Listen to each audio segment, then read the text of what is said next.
అందరికీ good afternoon. చూడండి, మన పంచలోహం బంగారం వచ్చిందండి. పంచలోహంలో 2 వరుసల పుస్తల తాడు. ఇది సేమ్ మన గోల్డ్ లాగానే ఉంటుందండి. మెటల్ కూడా చూడండి మెత్తగా ఉంటుంది, మెటల్ గట్టిగా ఉండదు.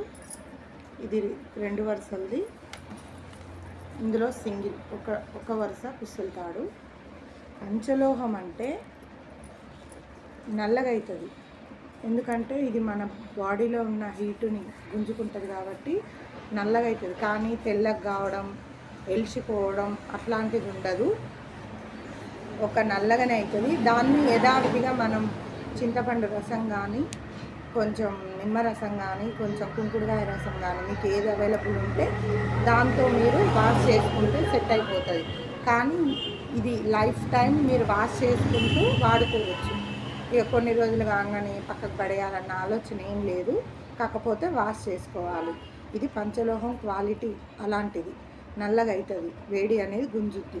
నల్లగైంది కదా అని కొంతమంది టెన్షన్ పడుతుర్రు, టెన్షన్ ఏం పడకండి. దీంతో పాటు పుస్తల తాళ్ళతో పాటు మనం ఒక కొత్త వెరైటీ నాను కూడా చేయించినాం.